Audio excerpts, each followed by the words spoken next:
administration. Now we should be one people, only to treat us separately and discriminatingly. Also, there was near chaos as frustrated parents clashed with police at Resolution Center set up by Education Ministry to seek answers on the challenges with the senior high school placement system. 11 deportees withdraw injunction as court strikes out 2 applications from them over alleged unlawful detention. Family of deceased who died in police custody at Achim Kukurentumi refutes police allegations of unlawful entry and stealing. And Business Finance Ministry commences budget hearings as the nation prepares for the 5th review of the IMF's Extended Credit Facility Program and presentation of the 2026 budget statement. The details of these headlines and many other stories line up in this bulletin. This is GHOneNews. Stay with us. We are back shortly with more.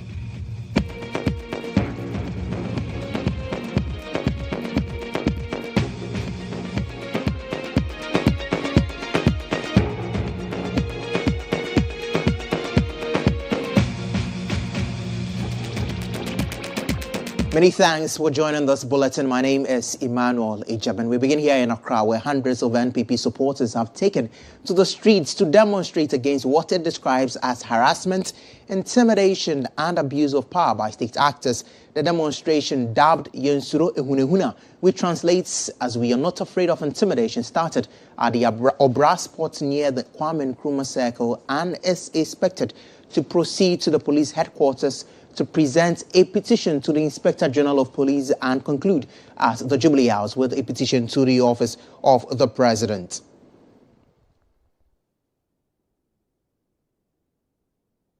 Let's take you live on grounds where the protest, as we mentioned to you earlier, began at the Obra spot. My colleague Calvin Powell has been following the protest since it began this morning, and he joins me now with more on the protest. Calvin, where have you gotten to now, and what can you tell us? All right, Emma, we are currently in front of Afrikiko, very close to the seat of government, where we are going to present the second petition to the President, His Excellency John Dramani Mahama. Let me take you back a bit. The protest started from the Kwame Nkrumah Circle through the Ring Road, and first termination point was at the police headquarters, where a petition was presented to the IGP, and the petition was received by DCOP Gariba Shaibu, in charge of technical at the police headquarters. Receiving the petition, DCOP Gariba indicated that he will present the petition to the IGP, and all the concerns raised in the petition will be addressed accordingly. He assured the protesters that the police management board and the police council will sit on the petition, review all the conditions that the concerns that were raised, and after that, every condition or concern that has been presented will be addressed. And in presenting the petition, the youth organizer of the party, Salam Mustafa, categorically stated that what precipitated the demonstration has to do with selective justice on the part of the police. He emphasized that some members of the MPP are being targeted, and also when they are being arrested, the police go in a ramble style as though they were going to arrest hardened criminals. And thus, they feel that it's intimidation, is violation of their human rights, that the police should not arrest MPP members, and also they are found of putting out bail conditions that are outrageous in making sure that the persons that are arrested are kept in the police cells. He also mentioned that when Abronye was invited to the police, he willingly appeared, but the police went ahead to detain him and also put him in Black Maria. Black Maria, according to them, is reserved for hardened criminals. but that was what they put Abronye in, and this they feel that is not the best. I'm here with the national organizer Nanabi, who I would like to engage briefly to tell us. I want to engage him briefly. So Nanabi, we have presented a petition at the IGP head office. What do you make of the protest so far?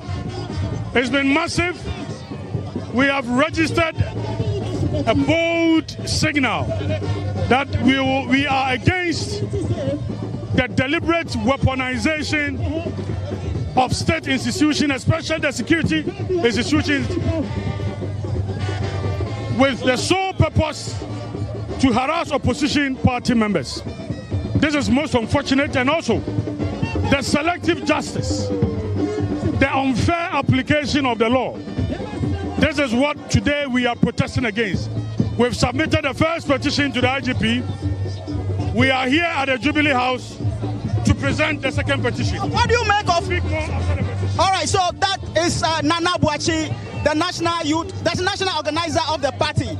So as he rightly mentioned, the first petition was presented to the IGP and was received by DCOP Gariba. And DCOP Gariba commended the protesters for being peaceful so far. So far, there hasn't been any incidents recorded. There hasn't been any untoward incidents recorded.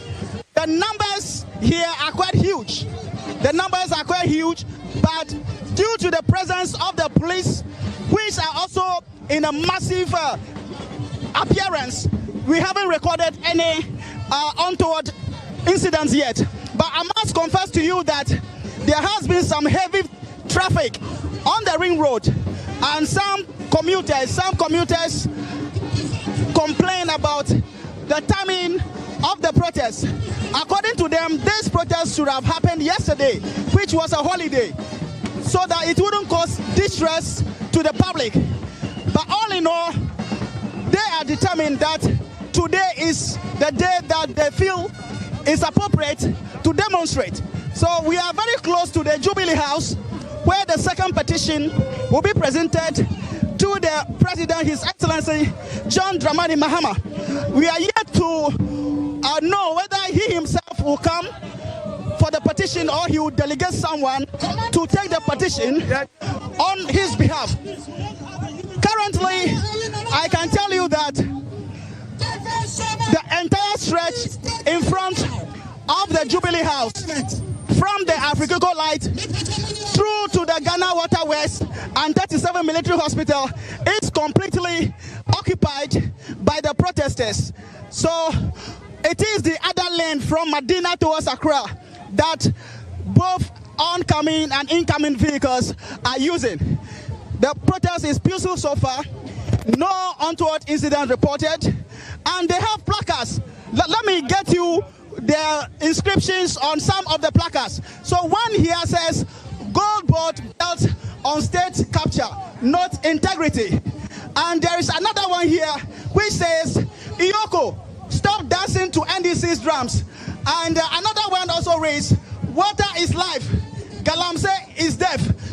And I can see another one here also saying, "Culture of silence is back in Ghana. Stop treating us with our IIP address." So these are some of the inscriptions that you will find on the placards that are being waved by the protesters who are registering their displeasure, according to them, per selective justice that has become the order of the day as far as governance and policing is concerned in Ghana. Ima. Carmen, thank you so much for bringing us up to speed on happenings over there. As he's rightly mentioned to us, they are done submitting the very first petition addressed to the IGP of the Ghana Police Service. The next is at the presidency. We do all know that the president is out of the country for the UN 8th General Assembly in New York. So hopefully we are yet to find out who will take the petition at the presidency. Once we have that update, we'll bring it to you on this broadcast. But let's switch to social media now, because as the protest is happening on grounds, those who are unable to make it are also registering their displeasure on air. And some have a few thoughts and comments to say about this entire demonstration. Dab Yensuro GHOneNews. Nana Makwa is ready to bring us up to speed on that particular comments and thoughts of persons on social media.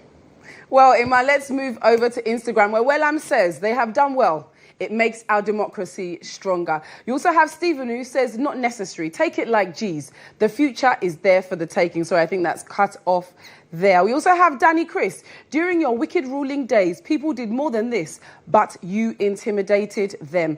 He also says hypocrites. Then we have Frederick. 90% of them were neglected for 8 good years. Or the current state of the country is better than when my own MPP was in power. I don't have to criticize because I'm MPP, but have to be smart to know when to criticize. We also have Alas, who says it's not a matter of huna, but it is about accountability. We also have Ghana must go. Lol, this is funny. They think they will win votes. Ghanaians really have short memories. Martin Akwe says, you have demonstrated in 9 months more than any political party in Ghana. I think one is scared already. We also have Kosovo 700. Ghana police have a work to do. Viper the Boy says, disorganized and disappointed NPP party there. Joshua Tete says, President Mahama has been so nice to you people, frankly speaking. And this is what you had to say. Continue to send us your messages on Instagram, Facebook, and on X. I mean, is it just about accountability or something a little greater? My name is Danama Akwaima. Back over to you. Nama, thank you so much for sharing with us the comments on social media. Let's move away towards a matter now concerning education. It was near chaos, with frustrated parents clashed with police at the resolution center set up at the Nat Hall here in Accra to seek answers on challenges that have characterized the senior high school placement system. Our reporter Khadija Idris reports that long queues started as early as at 5 a.m. with many parents presenting a myriad of concerns, including their awards not being placed at all by the system or being placed in schools they did not choose. But last week, Deputy Minister for Education Dr. Clement Park assured parents that efforts are underway to resolve all the issues related to the senior high school placement process, indeed before October 18.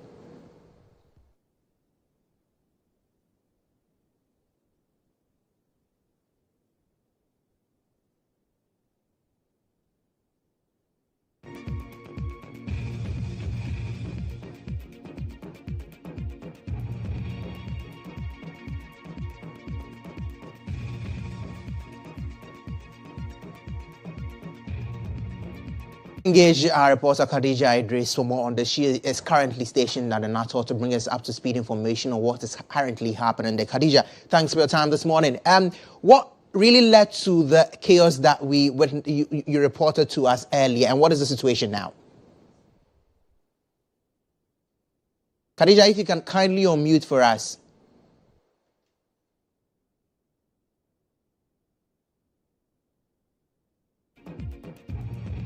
Khadija, if you can kindly unmute for us so that we can hear you loud and clear. We are unable to hear you now, so if you can kindly unmute for us. Yes, much better now. All right. So like I was saying earlier when I reported, it was a bit chaotic because a lot of people had poured in and they were trying to make sure that their wards find the best or their favorite schools that they chose. Meanwhile, as it stands right now, everything is being arranged in the order that it's going to be helping the situation. Well, security is very tight on the ground, so it's making it very difficult for anybody with different motives, to come out with whatever they have planned. So for the time being, we'll be engaging the deputy coordinator for free SHS, Dr. Belinda Glover. Let's quickly get to Madam Dr. Belinda Glover. Madam. Please, you are live on GHOne TV. Kindly run us through quickly what the process is like. So largely the process has been very good. I might say that there are bits of crowd around, as you can see, but we are trying very hard to also make sure that we attend to the needs of our people. Everybody have been, many of them have been placed, but largely, people are just here to change the schools, for which reason I don't really know. But as you can see, most of them want to go to the category schools. Okay. But when I was engaging earlier, I heard that just category B, nobody can choose this. No. So during the sensitization, we sensitize them to choose from A B and C. So they had that opportunity. So they had 7 schools to choose from. So it's not that information you don't have again. No. So that was some issues that parents addressed with me. That's why we have No. I can show you some of schools that they to select from. So they had the opportunity to select from category A, category B, category C in that order. So, but what is causing the delay? The delay is not. A lot of people are in here. We saw them from last week, and they seem so largely they are just here to change the school. Everyone, one way or the other, have been placed. They have all been placed. But for why they want to change, question to them. And the reason is that most of them want to go to the category A schools. But the category A schools are all white. So your grade will tell me where you can go. But so they are just here to change their schools. Actually, they have schools, but they just want to change the schools. Yes, a lot of them yes, change that. They just want to change. Well, do we have an idea what when this exercise is supposed to be over? So in October 17th. October 17th. Thank you very much. So we have a long, but parents, they are always rushing, putting pressure on us. So my colleague Khadija there engaged with the Deputy Director for the Free SHS program, indicating that it really is not a matter of placement. She says that all the students there have been indeed placed, but then they just want a change of schools. Well, Khadija spoke to some of the parents earlier who are present at the Resolution Center, and these were really their concerns.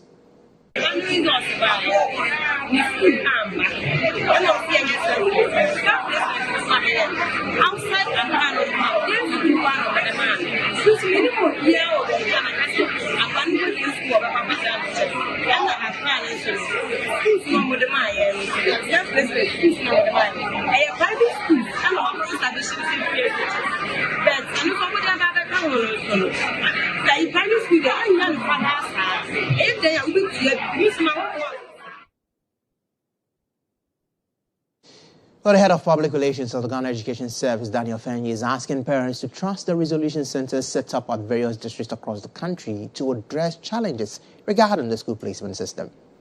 We have district resolution centers as well. I think the challenge is that it's a first-time initiative, so people have not grasped the relevance of just moving to the district and having your problem solved. And then I think number two, trust issues. They believe that, if I have to send my consent to the district for them to forward it to me, why don't I myself travel to Accra and all that? So initially, the district resolution centers were put up to address some of these numbers, because we want to reduce the stress on parents, we want to reduce the stress on the student, and of course for the numbers we see here too, we also observe that normally it is a ward and then the parent or the guardian, and so the concerns, the individual concerns are not reflective of the numbers. So for the issues, you have one issue, but two people came to push that concern, the ward and then the parent together. And so we hope that going forward, people will get to appreciate that the district levels and the regional levels are as efficient as the national, so you wouldn't have to travel all the way. Let's get expert opinion on this particular matter, which is staying a bit while longer on us. We're joined now by Kofi Asari, who is with Africa Education Watch. Good morning and welcome to the bulletin. This issue about computerized school placement system recurs every year. Is it really the challenge of parents not understanding the system, or perhaps the system not being effective and efficient in placing students in schools that they actually want to be at? Well, it is not every year. If you say every year, we present the picture as if the queues we are seeing extending from the Natal all the way almost to Asylum down. It's regular. It's not regular. The last time we saw similar queue was in 2019, where people stampeded, where parents collapsed at Independence Square. And we are having a situation where a decentralized approach in resolving issues has gone without commensurate authority. So we have shifted responsibility for resolving issues to the district education officers. but it hasn't got a commensurate authority. And so the most basic problem today is school placement, which is a switch from day to boarding. You have a student who chose some 3 girls as a boarder, a student who lives in Chufupraso, has been placed in the first choice rightfully, but has been made day. And the person has to come all the way to Accra because the district education office is saying that they can't address day to boarding changes. The person goes to the school, they say the school says, no, we can't address it. And the person has to come all the way to Accra. That is what we are seeing there. So the decentralized resolution is not working well. And if it doesn't work well, what will happen is that everybody will come and descend on Accra and then insist that the change is done here. That is why we are having an avalanche of human beings in that area. So we need to give a true meaning to the decentralized resolution centers. We can't hope. I listen to the GSPR. We can't hope. We can't hope in this situation. We must give the power to make real resolutions to the district resolution centers. Other than that, if I went to a resolution center in a district, like a friend of mine did on Friday, went to Madina Lankwantanan district, they said that they couldn't do anything about the day to border, so the parents should go to Kropon. This morning, the parent went to Mount Sinai, went to the school. The school says, no, they can't do it there. They should go to the NAC in Accra. If that continues, anybody will converge in Accra and will cause a human catastrophe. And so the solution is ensuring that the power you have given to the district resolution centers is real and that they are able to resolve the most basic resolution issues. Other than that, we can't hope.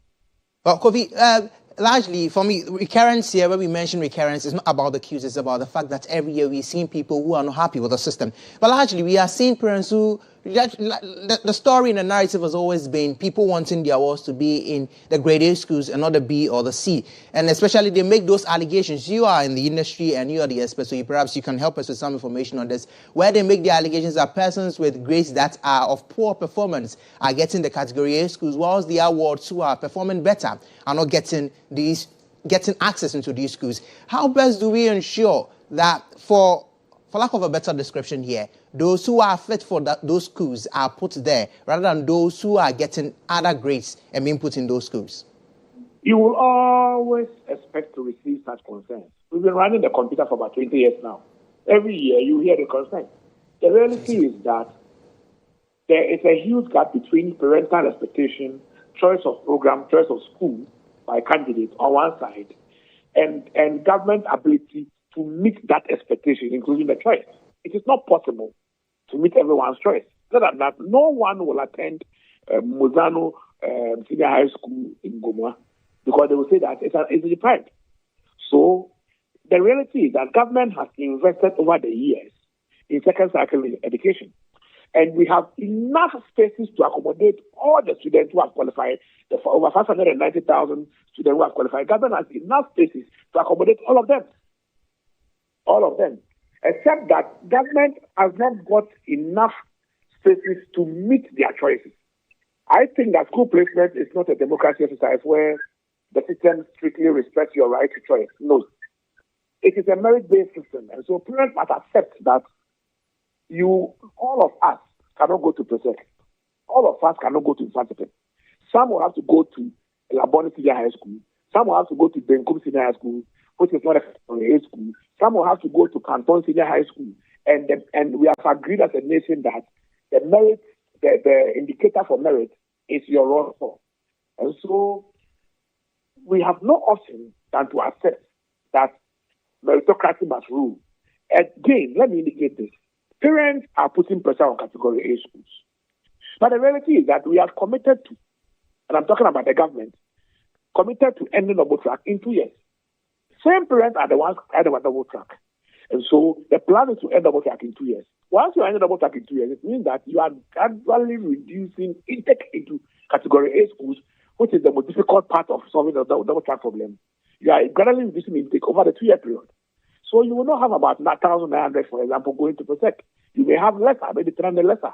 And the next year, to reduce a bit too, so that by 2 years' time, Presec would have been having about 4,500 students on campus instead of the 5,500 they have, which is causing the double track there. And so the reality is that while parents are worried about double track, they are not prepared to sacrifice to enjoy single track. That worry can only be solved by a single track reversion, which involves sacrifices. So we must all learn to sacrifice and to enjoy the opportunity cost of not having double track. Is that your parents, your son, they have a raw score of 500, like you will not get pre-sec. Go to your category B school. And so we must be ready to sacrifice if we really want to see an end to the same double track that we keep complaining about. That, I think, is very, very important for parents to acknowledge and then appreciate. Professor, thank you so much for speaking with us. He is with the Africa Education Watch. Away from that subject matter, let's take you to court, where the High Court in the Crown, the Labour Division of the court, has struck out 2 applications from 11 U.S. deportees who had alleged an unlawful detention in the country. The withdrawal was after their lawyers, led by Oliver Barker-Vormawor, informed the court that the action they sought to prevent had already been carried out. Counsel said the 2 applications, which is an ex parte habeas corpus and an interim injunction, have become moot following the deportation of his clients over the weekend. Justice Priscilla Dikro-Ofori said the court is unhappy of the news that the applicants have been deported over the weekend. The 2 interim applications have since been withdrawn. A same were struck out as being moot. Let's engage our legal affairs correspondent, Mutala Inusa, who joins me now on phone with more on this particular case. Mutala, the substantive matter of the applications and the reasoning for it being withdrawn, help us understand it fully. So, Emmanuel, for those who remember, last week Thursday was the first time that this issue came out before the court. The court had adjourned the case to hear 2 out of the 3 issues. The couple, and that's one. What the applicants were seeking is that they are asking the court to order the state to produce the applicant because at the time they were being detained, and so they have to be brought to court to justify why they were being detained, something they described it as unlawful. And the second one was to stop the government of Ghana from deporting them to their respective countries by way of an interlocutory injunction. Of course, the third one has to do with the substantive matter, which has to do with the enforcement of the fundamental human rights of the applicant. Now, the court adjourned the 2 interim applications to be dealt with or to be heard today. Now, when the case was called, the court indicated that it had looked at the processes that have been filed by the parties already or the lawyers of the applicant. And the court is of the view that an ex parte nature of an application of this nature, because of how national and international the issue is, the court will want the Attorney General, the Ghana Immigration Service, and of course the Chief of Defense Staff to be put on notice so that they file their respective responses to answer to whatever actions the applicant were being made. It was at that point that Oliver Barker-Vormawor, who is counsel for the applicant, came in and said, look, my lady, the application that we are to consider today has been taken over by events because what we are seeking to prevent by way of the state not transporting or deporting the applicant had already taken place in the course of the weekend. So those 2 applications have become moot. And when they become moot at that particular point in time, the only thing you can do is to withdraw. So they withdrew the 2 applications, and consequently, Justice Priscilla Dikro-Ofori struck them out as withdrawn. But before the court would take that decision, the court had expressed some unhappiness about the fact that these applicants have been deported when the matter was still subsisting. But what is clear now is that that interlocutory injunction has been struck out as withdrawn. However, the substantive matter, which has to do with the enforcement of the fundamental human rights of the applicant, that is still pending, and sometime in November, it will come up. Mutala, thank you for that breakdown. Mutala Inusa is our legal affairs correspondent here at the EIB Network. Away from that, the family of Bright Kenna alias Debo, who was allegedly killed while in police custody as Agyabeng GHOne, have rejected the police statement which says that the deceased was arrested for unlawful entry and stealing. The family is also demanding for an autopsy report. In a related development, the Eastern Regional Command of the Ghana Police Service has announced the withdrawal of personnel from the GHOne police station following violent attacks on the facility by some youth of the town. The Inspector General of Police directed the move after the station and adjoining barracks came under assault with stones, clubs and an attempted arson. The statement further noted that the police have since engaged the deceased family and community leaders, while a thorough investigation has begun with support from the Police Professional Standards Bureau and the Criminal Investigations Department of the Ghana Police Service.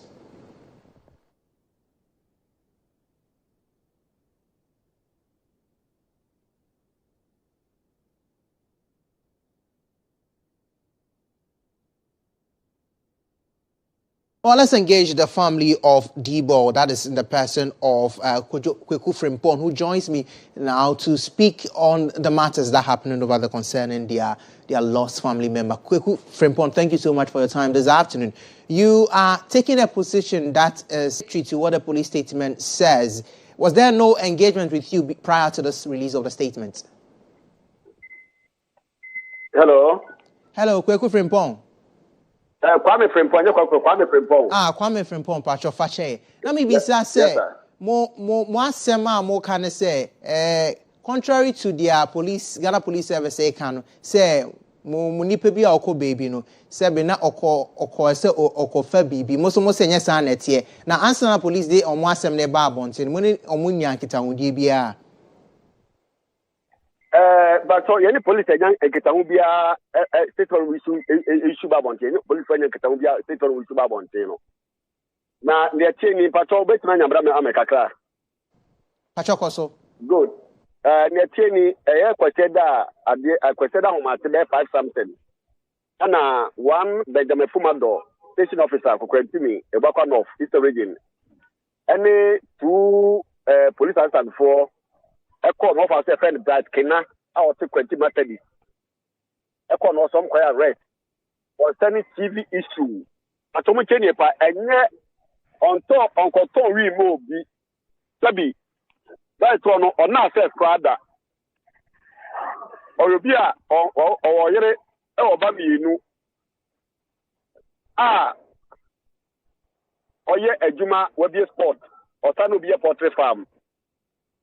Etimi ko jogi no bi frɛ me sɛ afembs na za sɛbɛ no so bright na Fumado aba amo aba bɛte no abo no ama na wu na so how it's about so sɛ bichɛ me san de ba me ko ya mpa me ne bra mu ina ko ne visa commander to me ankra he did very well. The man is so professional and the staff police for Barnabas money 2IC they did very well. I say you better be correct apa. The concept of confirm na say the officer no ewu ampa say owu kwani hankofo no abo bed no hospital. It's according to HOD our hospital no ni regional commander ni penifo no o say odu no people are do here. But the training anybody can say you say or to read 5 cities and I say anything anya no kre. Okoto TV, we beto TV man no, boy ni pitafo. Na ni na ne say auto TV ni na abamu bi o se bro se fen paajo ni dem ni se paajo e ko say TV na ni dia na boy bi no so ni say ni dia no so amoka 500 TV that's old current 5 million no say any obetaba na pa no facilitate kan man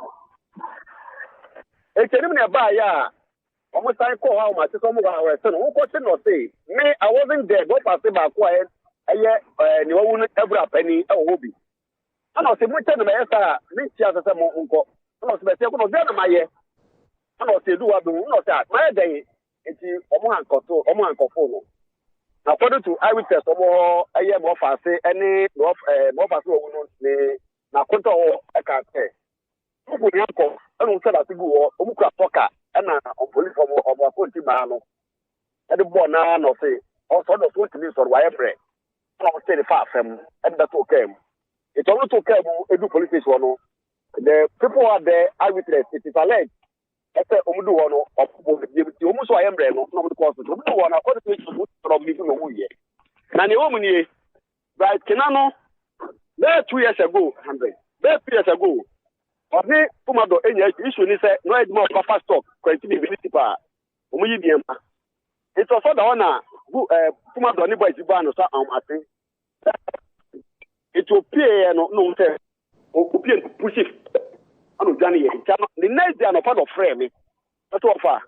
Then SEO na me say aden no say anything. No ba Pumado say e no correct. That's all for all say we are tied. And I'm so me there been two bisa bisa anti be friend bisa bisa no so far can be to cover ku say na eje na sanya me ntimi hu and I'm so no frɛ ampa of prayer 2 months na time be do boost to ne ko for north and I'm dey can time here the ema no ana eto twaye enti to me hu no say pa jo na no the chief no ayro no kuba fasa medical no asabo police station ho eto na ntimi anko. The question here is, only for the corporate and company and maybe as one can be no abandon or more. I got Chiapalana, Sabi, or say where we are TV, why say, Emma, or more, according to Sunday, some board, no, Emma, it's a much as an separate. Oh, coming from Emum Assembly, Ebusina Yakona, Miss Rembisa say, Imun Monsaka, na it's the same per se abodi because we Munos Monsaka, Munana. Amuni asaka isamene beno kata me kokofodia yakofa mu no akwakra me ne regional commander me de puni kwakra police hospital. Ye no be koso edi nkita ho de ni ehu bibia asen ba ko sida so. We de be kasa breza asen me drive nti pa to be bre. Ye da asipi so nya amre ye kasa ye Kwame Frimpong is the PRO for the family of Debo who died in police custody. As we mentioned to you earlier, the police post in Kokorentumi has been closed down. In our engagement with him, he mentions that he's on his way to Accra to picking up the body of their deceased family member from the Koforidua Hospital to Accra for further checks and autopsy. Also, he mentions that contrary to allegations that Kena Debo was involved with some illicit activities, he says that he was put under detention over a matter concerning a TV set which he had no knowledge of. We'll follow this matter keenly and we'll bring you up to speed in a subsequent broadcast on whatever happens with the family of Kwame Kena, who happens to be known as Elias Debo in Kokorentumi. Now, private legal practitioner and leading member of the Convention's People's Party, Kwame Jantua, has condemned the attack of the Kokorentumi police station by the youth. He calls the act a misplaced priority and urges the youth to channel such energy towards the fight against the LMC. He was on GH Today with Lily Mohammed. Do they have evidence that it was the police that killed the young man? The young man was taken to hospital. Mm-hmm. Did they find out what was wrong with him and the reasons why he went to hospital? Mm-hmm. And then the youth of an area just go and pelt a police station and burn it down. Is that not taxpayers' money? It is. So I don't understand. I mean, is it idle hands that make them do that? It really doesn't make sense to me. Yes, if you have a grievance, there are channels that you report the grievance to, but you don't go and destroy property. And the youth of Ghana today tend to think violence is the only way out. How can that be? How can that be? So they had an intention, as they say in law. They had the mens rea to kill somebody in that police station, right? Mm-hmm. If it so happened that there were people in there and they set it alight, obviously people would die. Mm-hmm. What's the difference between that and the gentleman who died? If theirs is that, it's the police who killed him. What's the evidence? I appeal to our young people, our young children, the youth, please, violence isn't the way. Violence can never be the way. And we should try as much as possible to get away from it. A former Eastern Regional Minister said Agyabeng was also on GH Today and he condemned the actions of the youth in Agyabeng following the attack on the police station. He, however, believes that the police and national security must strengthen systems to prevent future similar occurrence.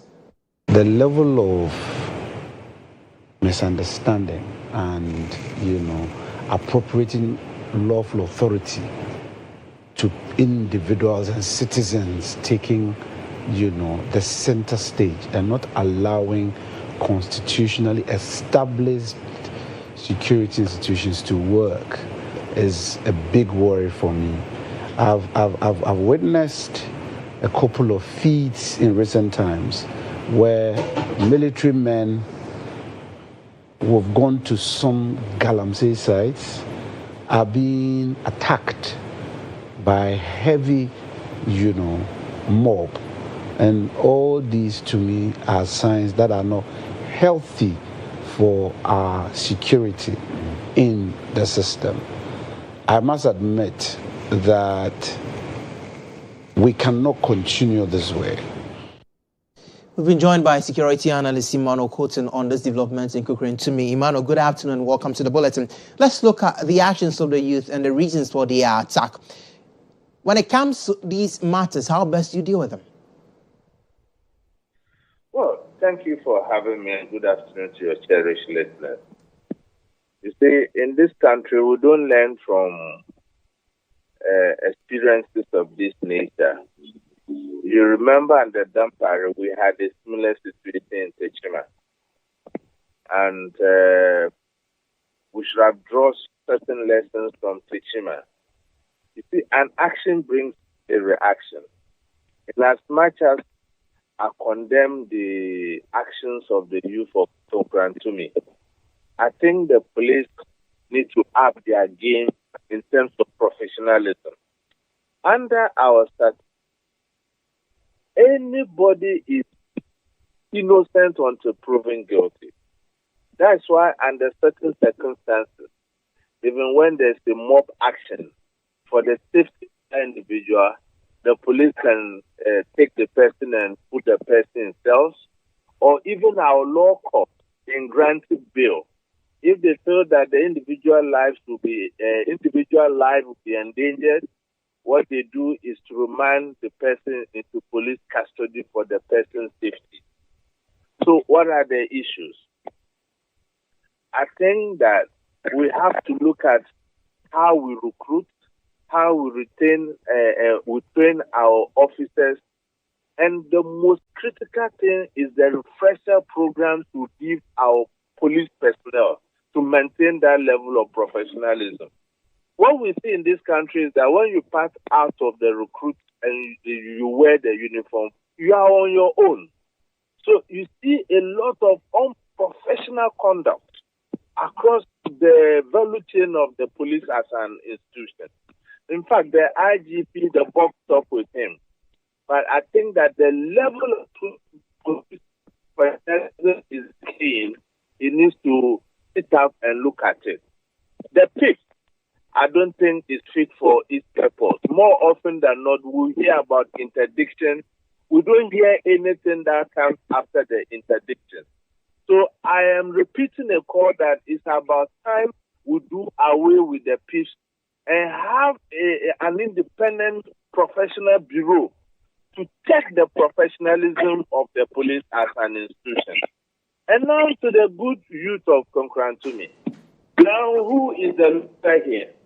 If there's any form of attack or armed robbery in Kukrentumi, you have nowhere to run to.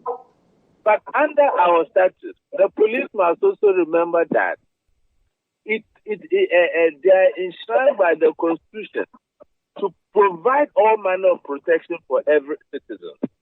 So what the police should have done under the situation is to restore law and order, probably for safety, remove the personnel in Kukrentumi and put a standby force there. But for them to withdraw entirely, I don't believe two wrongs make a right. And they shouldn't forget, we are in a democracy. That is why the police is a service and is not a force. So they must up their customer service game to the good people of this country. It's very important. Mr. Emmanuel, thank you so much for speaking with us. We'll come to you later in subsequent broadcasts for more on this. Up next, we have the Business Brief. The Business Brief is brought to you by CompuGhana, passion for technology.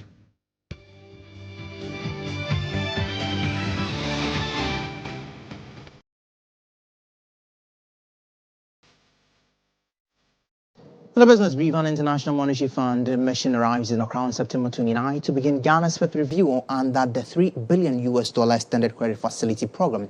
The review is the second to the last before the program ends in May 2026 and will decide if Ghana receives the next $360 million in October. Ghana entered the program in May 2023 to restore fiscal stability, restructure debt, rebuild reserves, and implement reforms to support the growth. The country has so far accessed about $2.3 billion, including funds from the fourth review in July.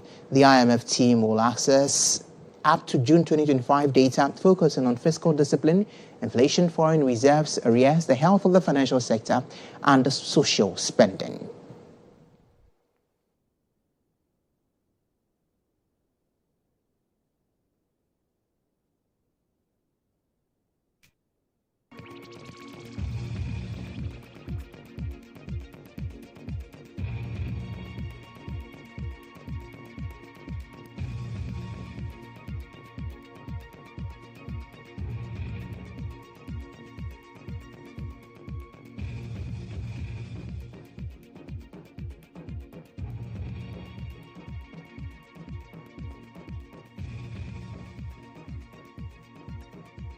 The Ministry of Finance has begun budget hearings for ministries, departments, and agencies, that's MDAs, as part of preparations for Ghana's 2026 to 2029 budget framework. The hearings will inform the 2026 budget statement, which Finance Minister Dr. Kasiel Atuba-Forson is expected to present in Parliament in November under the Public Financial Management Act. The sessions, required by Regulation 17.3 of LI 2378, allow for MDAs to review their performance, justify funding proposals, and align programs with government priorities. The hearings can, as key economic indicators show improvements. Inflation slowed to 11.5% in August, while the economy expanded 6.3% in the second quarter. The cedi has strengthened 21% against the dollar this year to September 21, and reserves have risen to $10.7 billion, covering about 4.5 months of imports. Fiscal performance has also improved, with a deficit narrowing to 1.1% of GDP, a primary surplus of 1% recorded, and public debt reducing to 44.9% of the GDP from 61.8% as of the year end 2024. The Finance Ministry says the hearings will help ensure that spending plans meet fiscal targets and support development priorities. And that'll be it for the Business Brief. Stay with us. The Business Brief was brought to you by CompuGhana, passion for technology.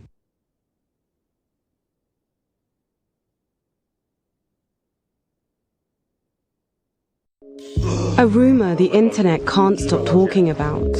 A young Ugandan.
And you're welcome on to sports. We'll begin from a very sad note where Ghanaian boxer Ernest Akushe, aka Bahubali, has passed away this morning around 2 a.m. according to close sources. The cause of his death remains unknown, though it's suspected to be linked with internal bleeding. His death comes barely 2 Of course, born in Bukom, the 32-year-old before his death fought in both the middleweight and light heavyweight class, depending on the bout and the opponent.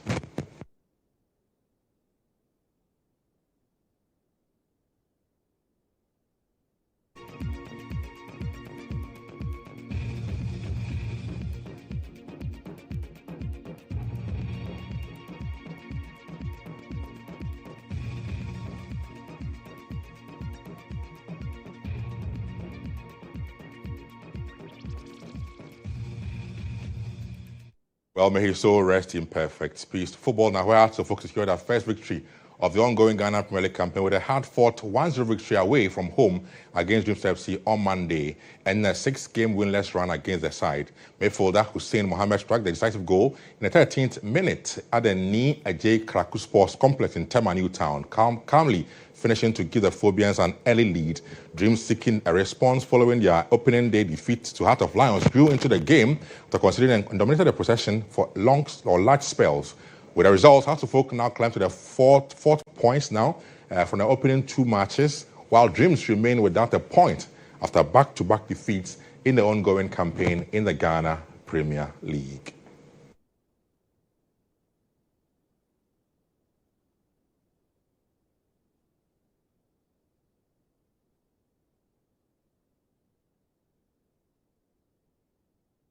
Now, PRO for Golden Coast Stars Football Club, Samuel Kwejiri, has confirmed that they have parted company with coach from Manson after a home defeat to JS Kabylie in the CAF Champions League games played over the weekend. Speaking on the game, the experienced trainer mutually parted company with the Ghana Premier League side and an extinct with the mining club.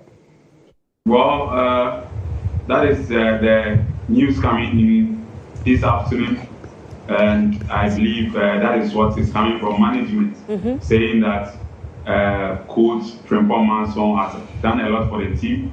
He won the team with the GPL that we qualified for the CAF Champions League.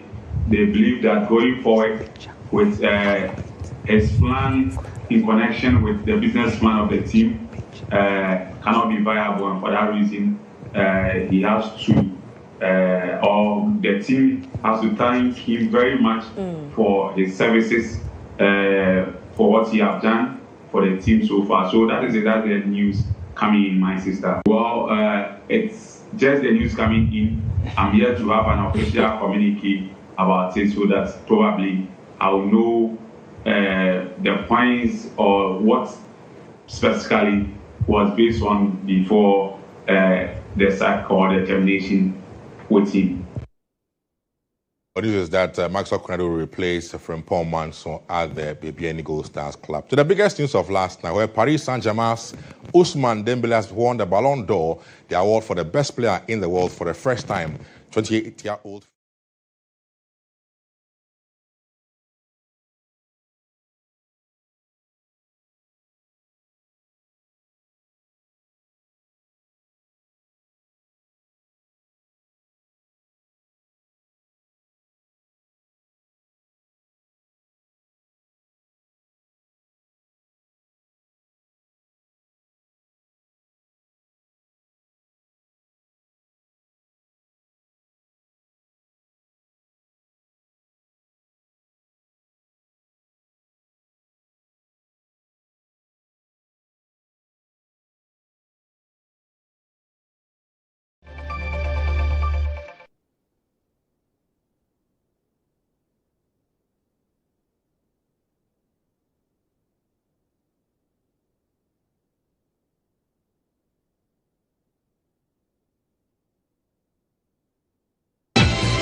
Burkina Faso, Mali and Niger have announced they will immediately withdraw from the International Criminal Court ICC, labeling it as an instrument of neo-colonialist repression. The 3 military-led countries issued a joint statement saying they will not recognize the authority of the UN-backed court based in The Hague. The ICC has proven itself incapable of handling and prosecuting proven war crimes, crimes against humanity, crimes of genocide, and crimes of aggression. That's according to the 3 leaders of Burkina Faso, Mali, and Niger. The court has not yet responded to the decision by the 3 countries, all of which have close ties to Russia, whose leader,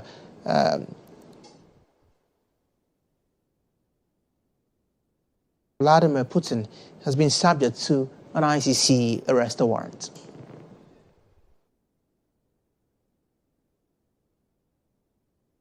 Now be it for the entire broadcast. Many thanks for your company through all the 60 minutes of Newsroom. My name is Emmanuel Agyabeng. On behalf of the entire production team, we say thank you for watching and have a wonderful afternoon.